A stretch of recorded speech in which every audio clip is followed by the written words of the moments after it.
మనకి రేపు బీహార్లో అసెంబ్లీ ఎలక్షన్లు దగ్గర దగ్గర రాబోతా ఉన్నాయి కదా. మరి దీంట్లో భాగంగానే అక్కడ రాహుల్ గాంధీ గారు కూడా మరి ఒక యాత్ర అయితే స్టార్ట్ చేశారు. సో అది కంటిన్యూ అవుతూనే ఉంది. అయితే మరి దీంట్లో భాగంగా ఆయన కొన్ని విమర్శలు గుప్పిస్తూ ఉన్నారు. ఏమని, ఇటువైపు ఎలక్షన్ కమిషన్ మీద, అదేవిధంగా మరి ఓట్ చోరీ అనే నినాదాన్ని కూడా బయటకు తీసుకొచ్చారు కదా. అయితే దీంట్లో భాగంగా ఆయన ఏం చెప్తున్నారు, ఎలక్షన్ కమిషను బీజేపీతో కుమ్మక్కైపోయి మరి దొంగ ఓట్లను తీసుకొస్తుందని చెప్పేసి, దాని తర్వాత కొన్ని ఓట్లను కూడా తొలగెత్తున్నారని చెప్పి, మరి బీజేపీ ఇప్పుడు అధికారంలో రావడానికి కూడా మరి ఎలక్షన్ కమిషన్ సపోర్టే ఉంది, సో వాళ్ళే ఈ విధంగా చేస్తున్నారని చెప్పేసి కొన్ని స్టేట్మెంట్ ఇచ్చారు కదా. అయితే ఇప్పుడు మరి దీని గురించి చాలామంది కూడా విమర్శిస్తూ ఉన్నారు. ఏమని, అసలు మీరు ఈ విధంగా నెగిటివ్ ప్రాపగండా ఎందుకు క్రియేట్ చేస్తున్నారు? ఇప్పుడు మీరు కనుక అధికారంలోకి రావాలి అంటే ప్రజలకే మీరు ఏం చేయగలుగుతారు? ఇప్పుడు జిఎస్టీలో వీళ్ళు చేంజెస్ తీసుకొచ్చారు, వీళ్ళు ఇన్ని స్లాబులు తీసుకొచ్చారు.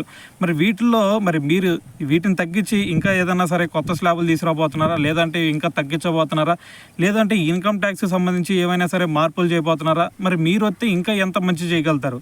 సో ఇటువంటి ప్రాపగండాతో మీరు ముందుకెళ్ళాలి. కానీ ఈ విధంగా ఒక నెగిటివ్ ప్రాపగండాని మరి ముందుంచి మీరు గెలవాలని చెప్పేసి ఎలా అనుకుంటున్నారని చెప్పేసి కూడా చాలామంది విమర్శిస్తూ ఉన్నారనమాట.